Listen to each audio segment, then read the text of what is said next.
সালের জুলাই মাসে স্বৈরাচারী ফ্যাসিবাদী সরকারের বিরুদ্ধে যেই গণঅভ্যুত্থান সংগঠিত হয়েছিল, যেখানে অংশগ্রহণ করেছিলেন, জীবন দিয়েছেন বাংলাদেশের শত শত ছাত্র, তরুণ, শ্রমিক সহ নানান শ্রেণী পেশার মানুষ।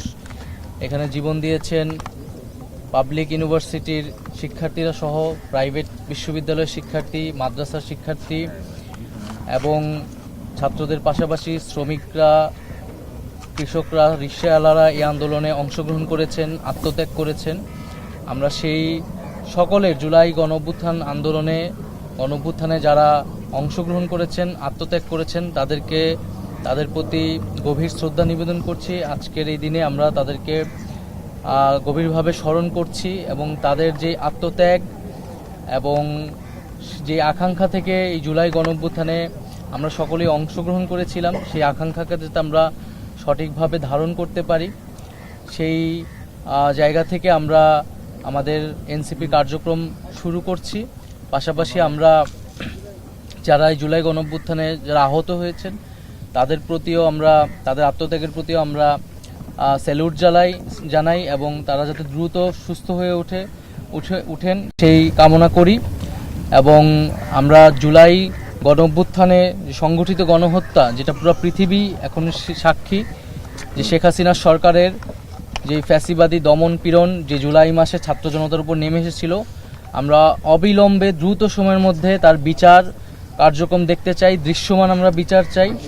এবং এই বিচারের মধ্য দিয়ে আসলে যারা এই আন্দোলনে শহীদ হয়েছেন, আত্মত্যাগ করেছেন, অঙ্গহানি হয়েছেন, তাদের আসলে ন্যায় বিচার পাওয়া সম্ভব। তাদের যে কষ্ট, সেই কষ্ট কিছুটা হলে কমানো সম্ভব বিচারের মধ্য দিয়ে। এবং এই বিচারের মধ্য দিয়েই আসলে আমাদের যে ফ্যাসিজম সংগঠিত হয়েছিল, স্বৈরতন্ত্র সংগঠিত হয়েছিল, সেটা যাতে পুনরায় আর কখনো না হইতে পারে এই বাংলাদেশে, শুধু বাংলাদেশে না পুরো পৃথিবীতেই কোনো স্বৈরাচারী, কোনো জালেম যাতে এই ধরনের কার্যক্রম করার আগে, গণহত্যা করার আগে একবার ভেবে নেয়। এরকম কঠোরতম বিচার হওয়া উচিত, এই বিচার নিদর্শন হিসেবে থাকা উচিত পুরো পৃথিবীর ইতিহাসে।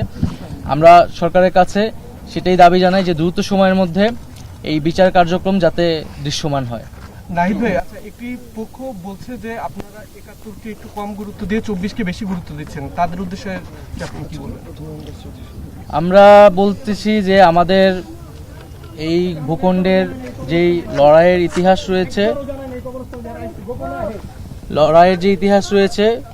৪৭ সাল থেকে ৭১ সাল এবং পরবর্তীতে ২৪ সাল, সেই সকল লড়াইকে আমরা শ্রদ্ধার সাথে স্মরণ করে আমরা আমাদের কার্যক্রম করছি। ধন্যবাদ সবাইকে। লাস্ট একটা প্রশ্ন, সেটা হচ্ছে আপনারা যখন গণপরিষদ নির্বাচনের কথা বলছেন, কালকে প্রধান উপদেষ্টা দেখলাম ইউরোপীয় কমিশনকে জানান ডিসেম্বরের মধ্যেই হচ্ছে জাতীয় নির্বাচন।